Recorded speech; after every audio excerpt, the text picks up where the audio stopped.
we want to send you a free copy of our revolutionary book, The Freedom Model for Addictions. To help us bring this incredible gift to you, we ask that you pay a small fee for shipping.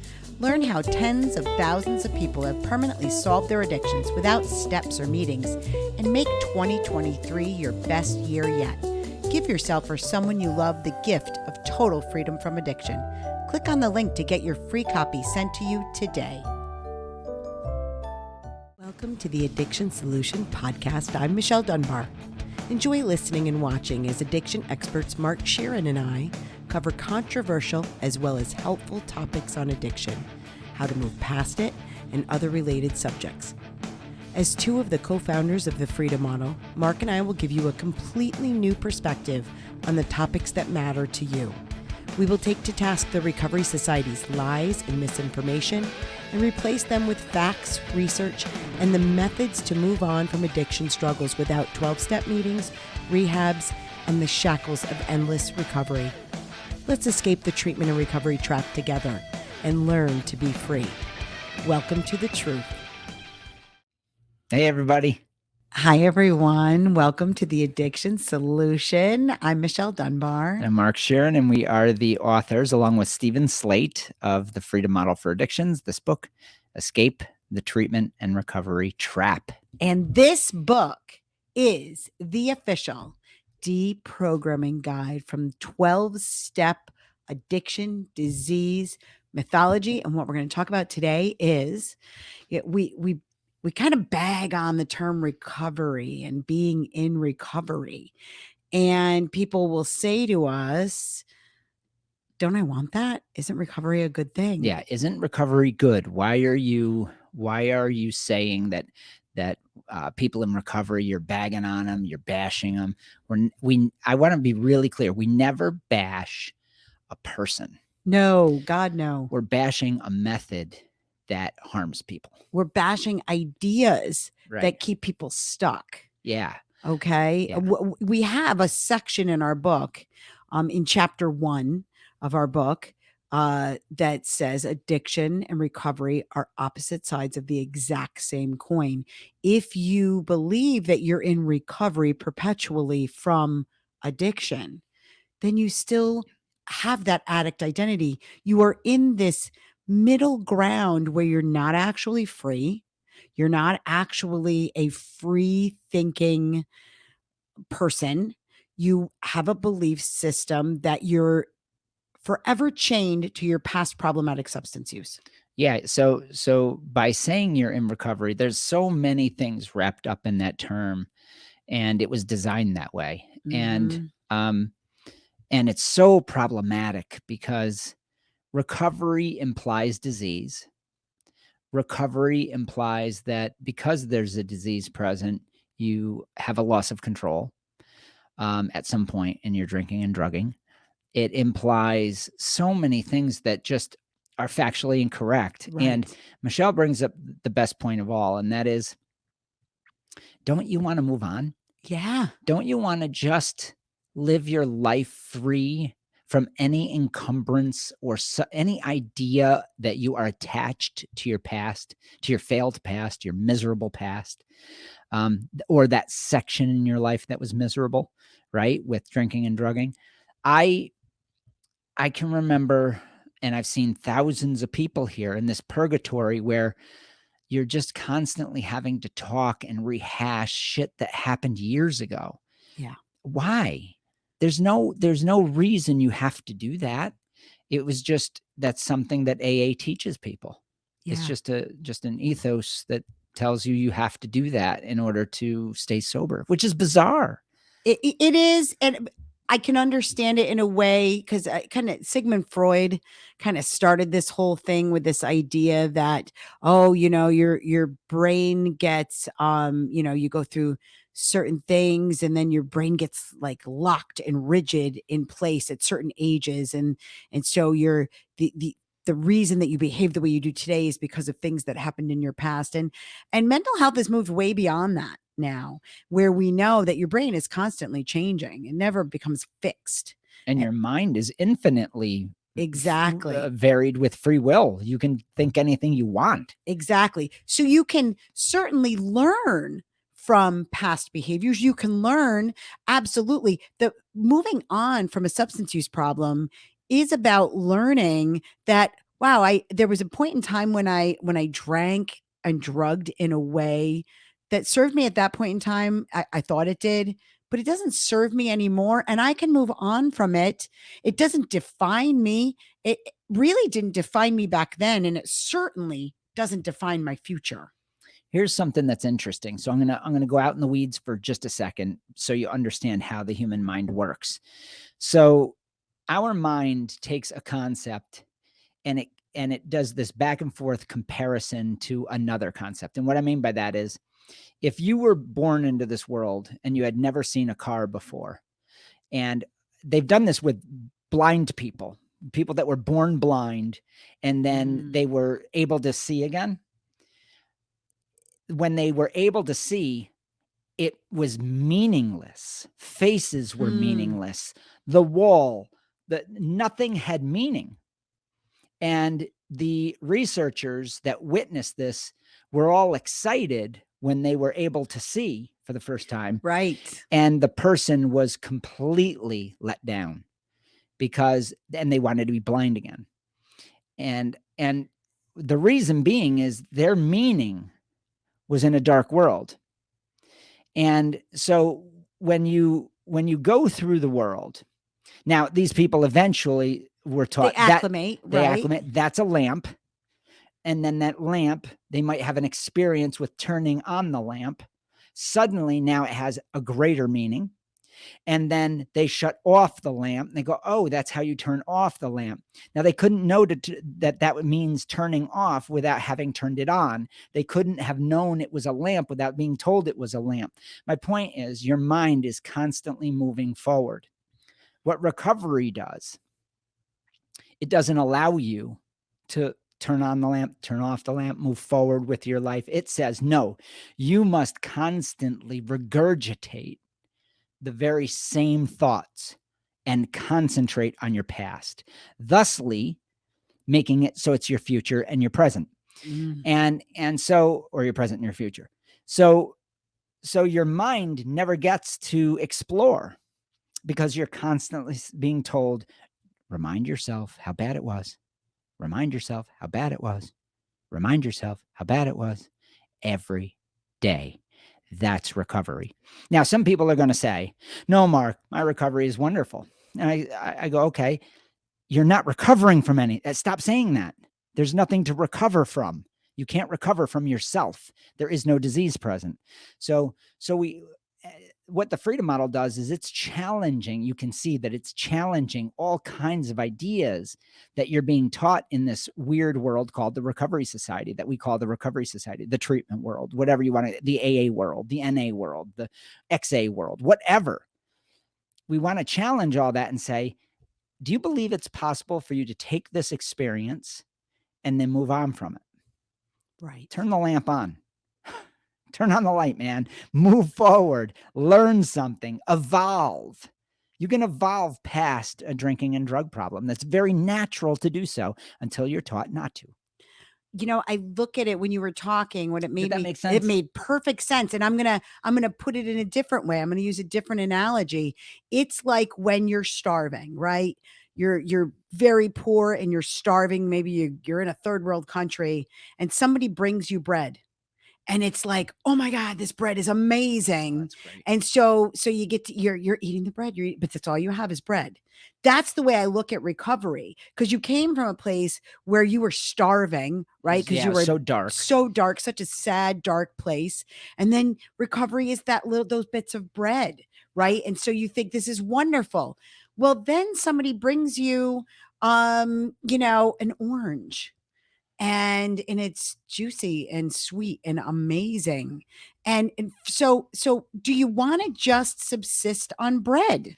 It's funny, when I used to teach classes way back in Hageman, we're talking almost 30 years ago, I would use an analogy. I said, what do you think you're worth? And people would say, I don't know what you mean. I say, well, from my perspective, recovery is like this. It's like somebody saying, you have to sit under the table. The rest of us are going to sit up here. Us normies, we're going to sit up here. Yeah, we get to be up here. And we're going to have a steak dinner. You sit down and you can take our crumbs. Yes.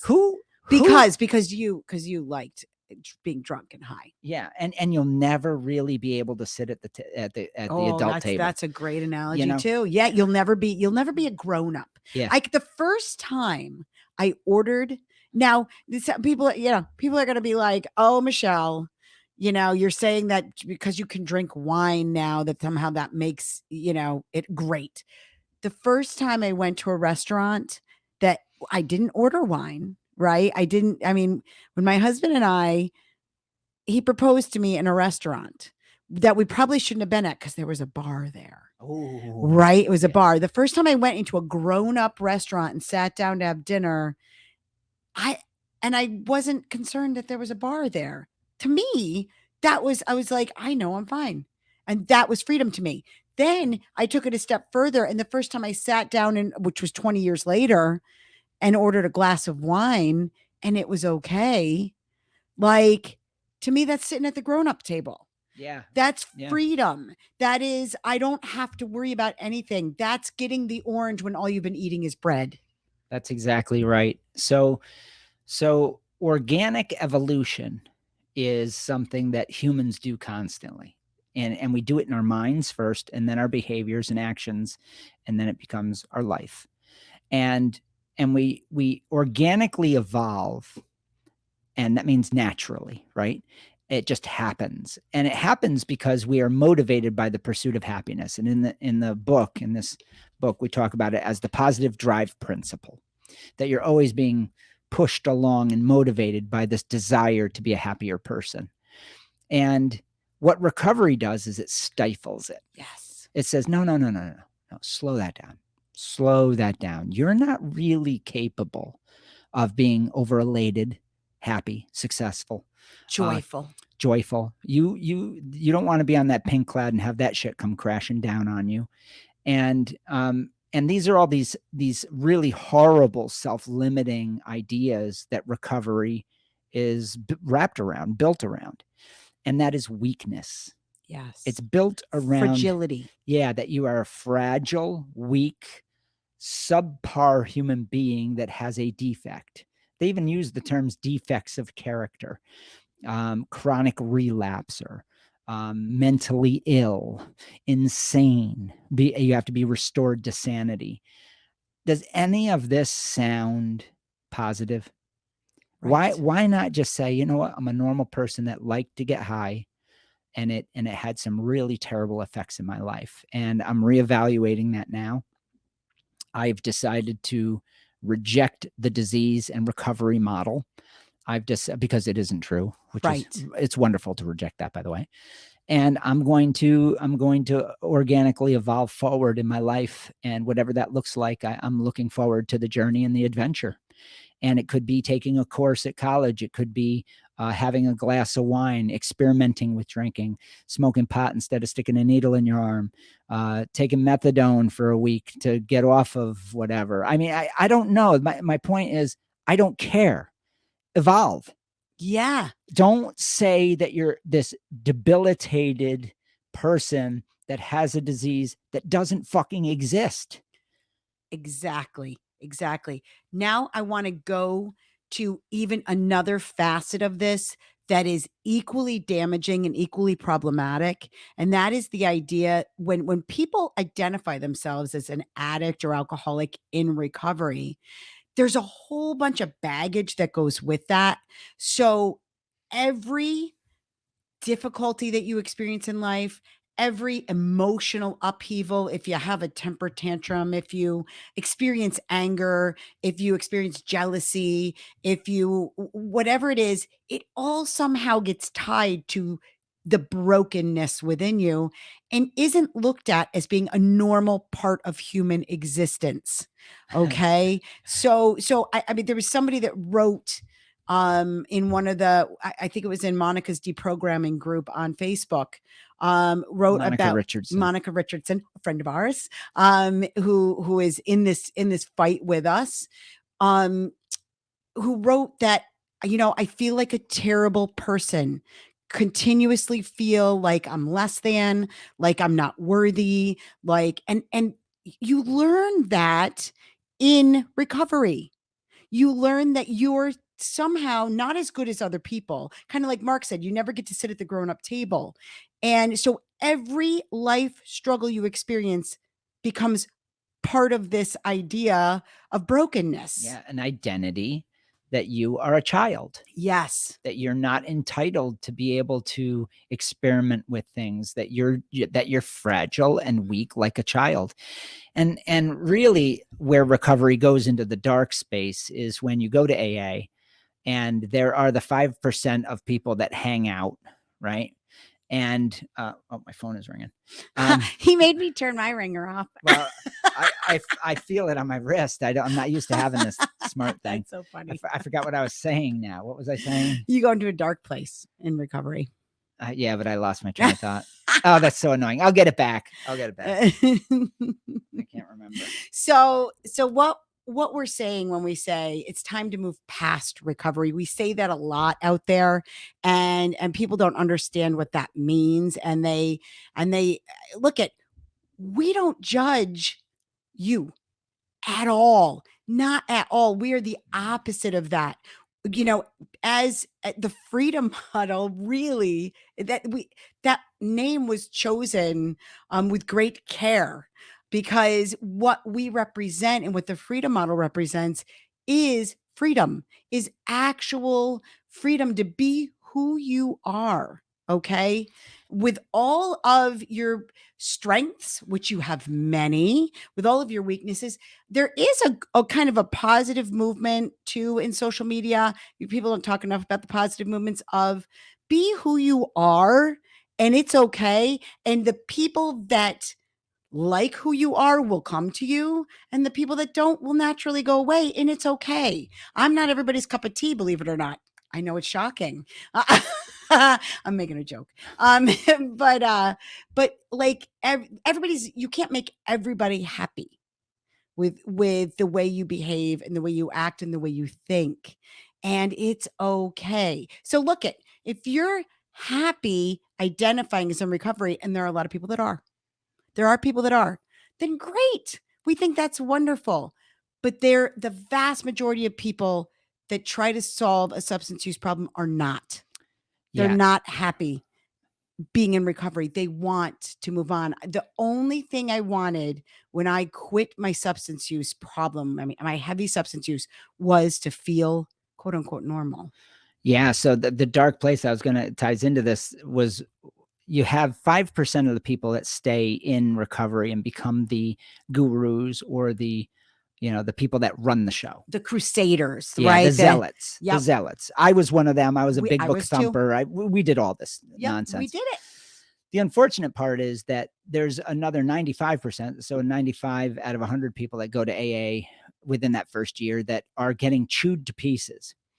And they're getting chewed to pieces because they are the newcomer. They are the newbie, and they're infantilized, and they're treated like they can't make decisions. They can't think. They shouldn't think for themselves. Stop thinking, because your best thinking got you here. Right. That is the opposite of human progress. It is the opposite of human behavior that motivates. It's literally how you take somebody and you slowly whittle them down to nothing. And then what Michelle just described is what these rulers do, these gurus do, is they start to frame everything about your life as the newcomer in this weird way that it's all wrapped up in recovery, that you need recovery. Right. What does your sponsor think about that? And, I want to go to college. Well, can you handle that? And these are the talks that people have with their 5-year-old, Yeah. And so who gave the guru the right? How did they get the right to know what's best for you? It was just handed to them? No, they just rose up on the power hierarchy of the recovery movement. That's how it works. That's how cults work. Now, I want to jump over from that to, oh shoot, now I lost my other train of thought because I had like 5 thoughts. I got to get a pen and start writing this stuff down. Sometimes we remember to do that. I lost it. Well, I'll get it back. Well, with what Mark was saying, we did do that. We did do I never wanted it. We were talking about this the other day.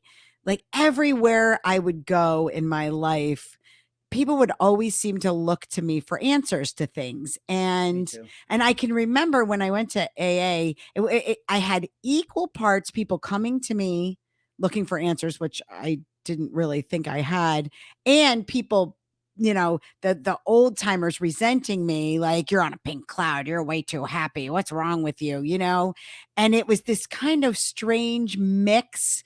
But at any given moment in time, from the time I had about 6 months right up until we left, which was 10 years in, I was sponsoring people, and I just thought it was such a strange, I don't know what word I'm looking for. It was just this strange thing that I, on the one hand, felt like I was broken in some way. And on the other hand, I was supposed to be telling these people who also were broken in some way what they should be doing. Oh God, it's just like high school. You have the popular kid that's running the show, and years later you find out that their entire life was a fucking mess. Right. And they were completely insecure, and that's why they rose to that position. So they may have had some skill sets in that area, but also they had insecurities. They're just like anybody else. Just trying to wing it.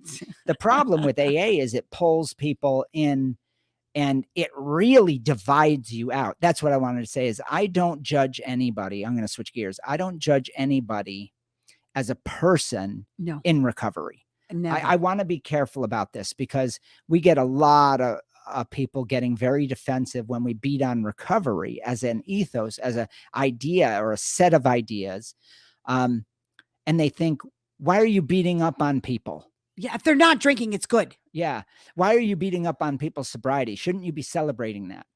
I've never, when we're talking about this, Michelle, me, the Freedom Model, we're not saying that you as a person are stupid for doing that. God, no, we did it. Yeah. We're not criticizing the people in recovery. We're criticizing recovery. The idea.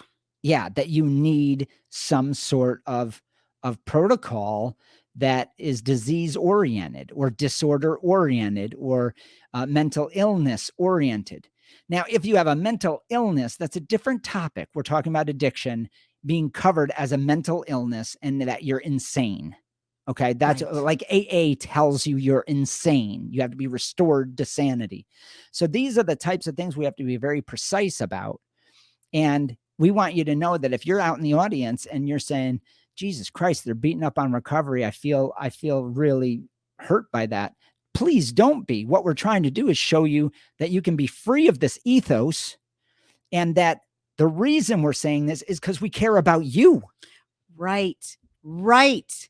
We want you to understand and know that there is a pathway beyond it, that there is a whole repertoire of food beyond bread, okay, that you are free to explore, and you have just as much right to it as any other human being on the planet. Yeah, and that you were never broken because you had a preference for intoxication. People have wanted to get intoxicated since the beginning of time. Yeah, this is thousands of years. Okay, it's normal. It means you're normal. Now, not everybody likes it as much as we all like it, right?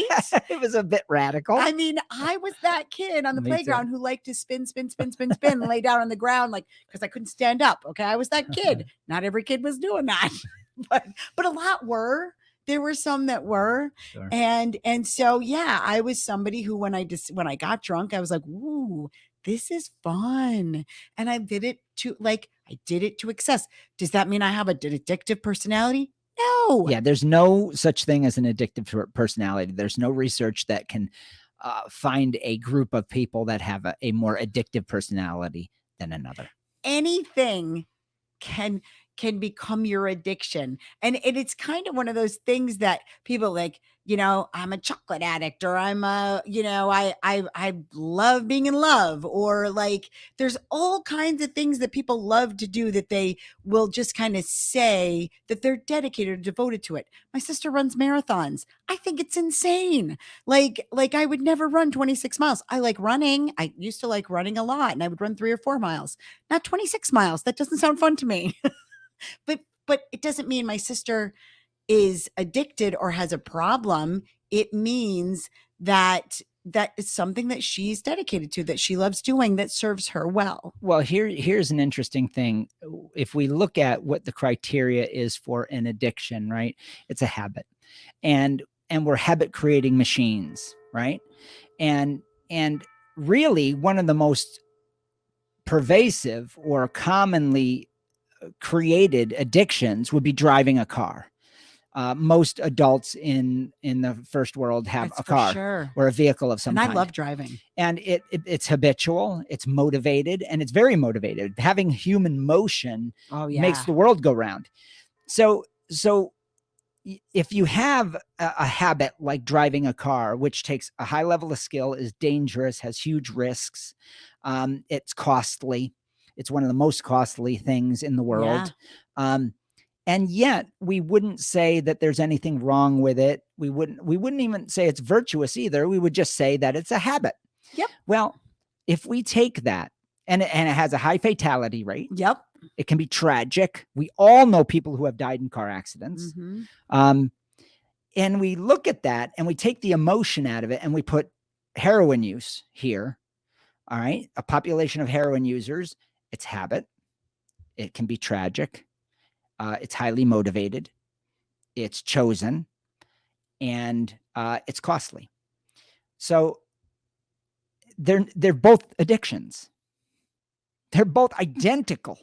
The criteria is the same in both. Except for one's legal and one isn't. Except that's the for only difference. Yeah, that's right. Except for the social implications and views based on the social implications, based on the views. So the view of heroin is it's bad. Driving a car is seen as good. Both kill people. Both are highly chosen and motivated. Both are heroin's not universally used, but driving a car is universally used. And yet it's tragic, and causes a tremendous, look at all the hospital beds that are filled with people from automobile accidents. Yes. Right. So we need to start looking at these things in realistic ways and realizing just because you put a substance in your body and you choose to do that doesn't mean you're diseased, broken, in need of recovery. There's nothing to recover from. Now, I'm not talking about the physical ramifications. Of course, you might beat the shit out of your body with drugs. Okay, you'll recover from that. But we're talking about in the mind, right? You can't recover from something you like. It's a choice. You can't recover from choice. How do you, that's nonsensical. That's a really great point. That is a really great point. You can't recover from there's nothing to recover from a behavior that you did because you enjoyed it. How do you recover from when I was a kid, I liked water skiing. I'm not in recovery from water skiing. So what they had to do is they had to make it have pathology. They made it a disease out of thin air. What they did is they created a concept of it being a disorder of some kind for you to choose heroin when really you fucking like it. Well, and it also stems from the morality aspect of it too. And I look at in this country, there's a lot of racism involved in it too, quite frankly.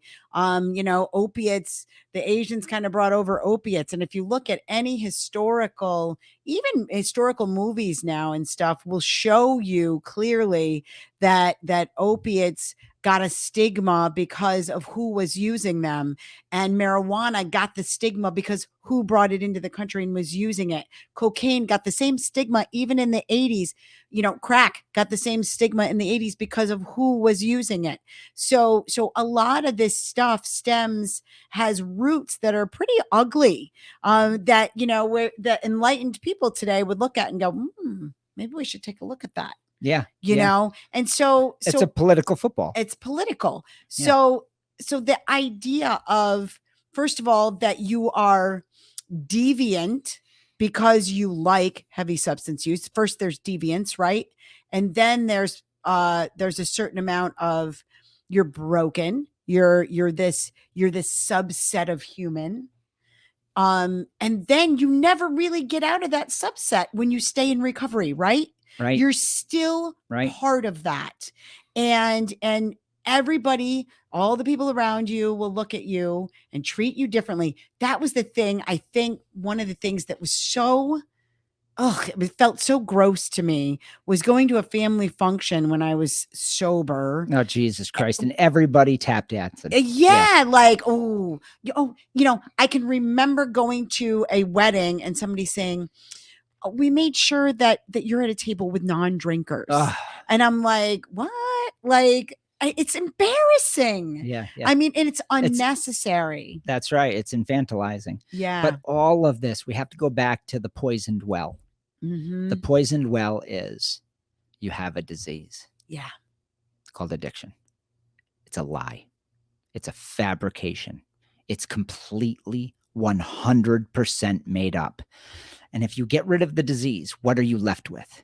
A habit. Yep. A chosen preference for heavy intoxication that you have for personal reasons that's mixed with all kinds of confusion. Yeah. And this book clarifies the confusion. It wipes it away so that you can then make a clean decision internally and say, do I still value this experience? That has nothing to do with recovery. No. There's nothing to recover from. There's no weakness present. There's just choices to be made. That's a line straight out of the book. Yep. There's just choices to be made.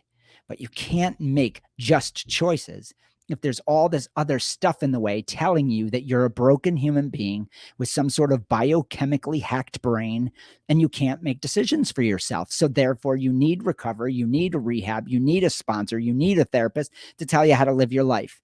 Now, if you want to live that, okay, that's recovery. Yeah, that is recovery. And it's I don't okay. But I don't want that. I don't want that. And I know that there are a whole lot of people in the world that don't want that. If they knew the truth and they understood what I'm saying, but that's why we wrote this. Get it. It's free. You can have it. Freebook.thefreedommodel. No, freebook.freedommodel. I do that every time. I know, because thefreedommodel.org is our website. And so it's very Yeah. confusing to us when they did it this way. It wasn't our choice. So it's freebook.freedommodel.org. And here's what I want to leave you with respect to recovery. If that's what you want, okay. And maybe that's your stepping stone, but at some point, you're going to outgrow it. At some point, you're going to outgrow it and you're going to be ready to literally move on. You are not a subset of human because at one point you liked to get drunk and high. You're not. You are normal. Almost, this is what you need to know. Here's a good number for you. When you look at the data, heavy substance use peaks between the ages of 18 and 24. I've said this before. And more than 70% of people polled, and these are called monitoring the future studies and TED's sheets and stuff. More than 70% polled say that they are regular heavy binge drinkers. About 25% are drug users in that age group, right? That's a lot of people that as they go through that phase are heavy substance users. And by their 30s, that number is cut in by a third, right? Or by 2/3, right? So it's down to less than 30%. And then as it gets older, as people get older, as the population ages, it gets lower and lower and lower. It's normal. It's normal to go through a phase of heavy substance use. Most people do, more than half do. And it's okay. You can move on from it and be okay. Yeah. So I just want to say something about the book. So this book is designed to get rid of recovery. Yeah. No need for it. We're hanging on to a model from 1939. Yeah. That was fabricated by a drunken stockbroker. And at that point in time, they were still doing exorcisms for mental illness, That's just right. so you know. And bloodletting. They were still, draining your blood as a means of We've moved on from that. Yeah. Okay. So I think that what you need to know is this is going to replace Alcoholics Anonymous and all the 12-step paradigm over time. And it's time to just let go of recovery, let go of the disease falsity, and move on with your life. And this is how you can do that. I threw a number out there in one of my videos yesterday where I said about 75%, and it's probably more than that, like 80% of the addiction problem that people face is totally based on misinformation. It's misinformation that addiction and recovery have sold you. Yeah. Okay. And this is the only book available that puts all of that misinformation and shows you what it is and how to change it and how to change those false beliefs that are keeping you stuck. Or you can go through what we did, 27 years of sifting through all the various people and researchers and collect all that data and try and figure it out for yourself. But we did it for you. Yeah, you don't have to do it. Yeah, you don't have to. You don't have to reinvent the wheel. Right? Yeah, we invented the path out of addiction and recovery. Yep. And we want to thank all of our listeners. If you are listening and you know somebody that can benefit from this podcast, share it with them. Also, give us a 5-star rating if you like us. Yeah, it helps us reach more people. Yep. Subscribe to our YouTube channel. Subscribe to the podcast. The Freedom Model group in Facebook. Yes, you can come right on. We have the Freedom Model group in Facebook. We're everywhere now. Okay. Follow us on Facebook, Twitter, Instagram, LinkedIn, TikTok. TikTok's fun. You want to see some wild, you want to see some wild trolls going nuts on me? Holy mackerel. It's crazy. It's fun. The recovery, the addiction recovery community on TikTok is pretty rabid. Yeah. I'm constantly sparring with people. But hey, it's getting the debate out there, and I think it's important. It's time. Yeah. It's time. Look at when we were learning all of this, we kind of stayed in the background for a long time because we wanted to know that we wanted to get the information. We wanted to get it right. And if you want to become an affiliate or somebody that's involved in working with us on the Freedom Model and promoting it, just give us a call at 888-424-2626 or contact us at info@thefreedommodel.org. And here's a great tip. Based on this podcast today, if you're somebody that's, you felt like you've been in recovery long enough and you're ready to take that leap to get out of, to separate yourself from whatever meetings you're going to, and just be able to move on. A really great tool to do that is our online program. Massive. It's affordable. And it will take you through the process. He and I teach it just like this. Yep. But it'll take you through the book and the process of fully deprogramming from all of the misinformation, challenging all of those beliefs you have about addiction, about yourself, about the drugs and alcohol and their supposed powers. Yep. And it really will help set you free. Yeah. So thanks, everybody. We hope you have one last thing. And if you need help one-on-one, we have coaching as well. Yeah, we do. So give us a call. All right. Have a great week. Bye, everybody. Are you struggling with a drug or alcohol problem, but you don't want to go to rehab or group meetings? Well, that's why we created the non-12-step Freedom Model Coaching Program in 2011. Through video conferencing on Zoom or Skype, you can work privately with a certified Freedom Model coach from your home or office on your schedule. And here's the best part. With the Freedom Model, you'll never be labeled an addict or an alcoholic, and we won't tell you to go to 12-step meetings or hamper your life with endless recovery rituals. Instead, you can learn exactly why addiction isn't a disease and how you can solve the problem for good and move on with your life. Do you want to be completely free from your addiction? Do you want to never have to attend meetings, rehabs, or addiction counseling ever again? And do you want to solve your problem from the comfort of home? Then call us at 888-424-2626 to talk with a Freedom Model coach today and experience the Freedom Model difference.